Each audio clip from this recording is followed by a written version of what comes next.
God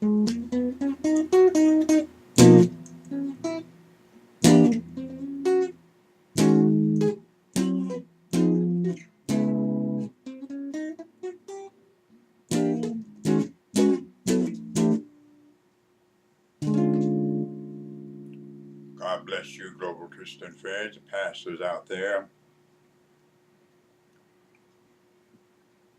You know what kind of knowledge you're going to get when you listen to this ministry. It's clear and free from stagnation, and as God Himself made it quite clear. Pure spirits, clean spirits, evil spirits, and familiar spirits do not belong in the same vessel. Y'all know that?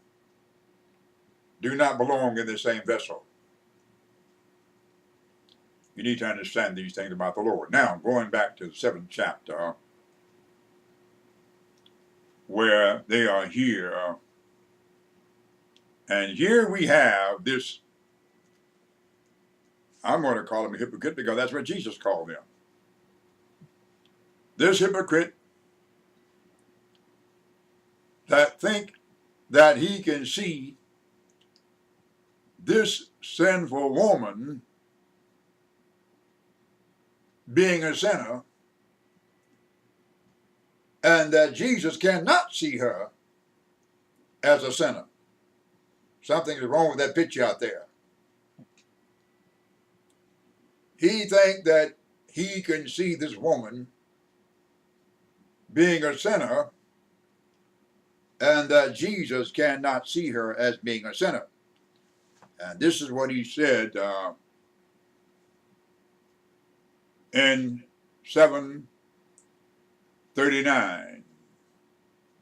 Luke's Gospel, chapter 7:39. This is what he said. Now when the Pharisee which had bidden him saw it, he spake within himself, saying, This man, if he were a prophet, a Nabi, would have known who and what manner of woman this is that toucheth him, for she is a sinner. Apparently he wasn't there when Jesus said, I didn't come to call the righteous, but to call sinners unto repentance. There's so much here that you need to know and understand. Jesus answering said unto him, Simon, I have somewhat to say unto thee. And he says, Rabbi, say on.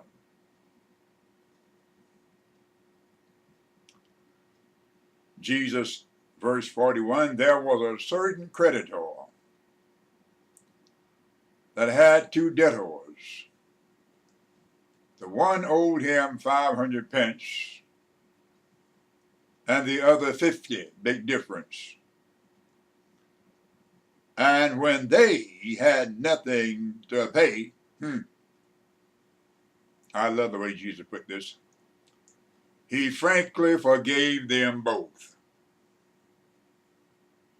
Tell me, therefore, which of them will love him the most? Now, mind you, Jesus had already given these principles, the 3 principles that we ought to be able to do, know, and understand. The principle of forgiving is one of them. All right? You have those principles down already, which is one of those principles.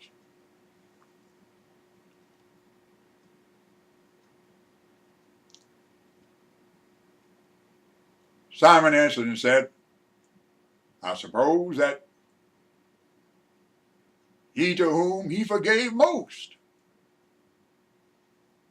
And Jesus said unto Simon, thou hast judged rightly, or thou hast rightly judged.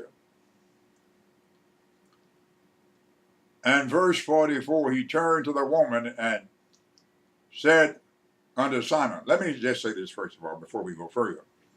Some of you out there are familiar with that alabaster box. And some of you are under the impression about the foreskin. I'm not getting into that. That's a whole nother story some other time, some other place, but not here. All right? And the best spikenard during the time of Jesus came out of the land of India. Keep that in mind. All right? More than likely, probably today also. But the richest odor of spikenard came out from India. Let's continue. Verse 44. Simon, seest thou this woman? And this is taking them through the 23rd Psalm when you begin to see the 23rd Psalm right here. Anybody that understands. I entered into thine house, and thou gave me no water for my feet.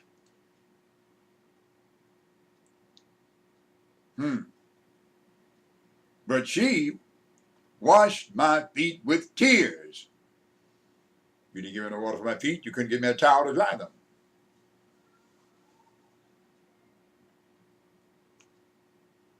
And wiped them with the hairs of her head. Verse 45.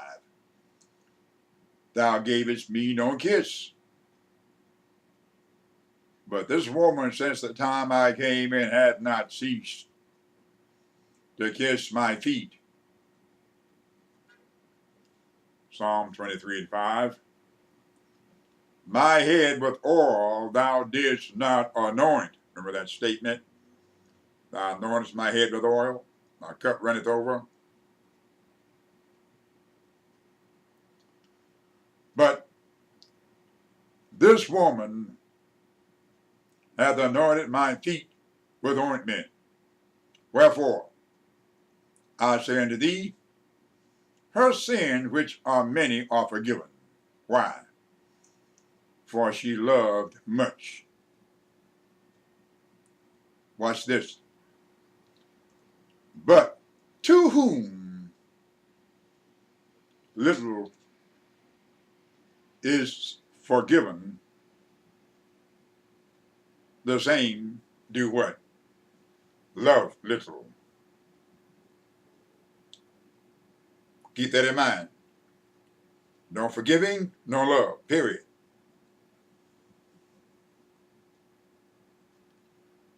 And he said unto the woman, thy sins are forgiven. And they that sat at meat with him began to say within themselves, what he did, who is this that forgives sins also? I remind you, he's the one that speaks to the wind and tell the wind to shut up, and tell the sea to be still, and that conveys through the sky, and that walks on water, that take dirt, spit in the dirt, and fashion an eyeball, make clay. Do you know what it means to make clay?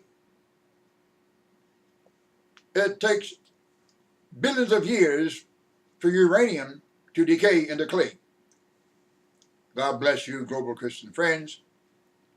America, we love you. Pastors out there, bless you.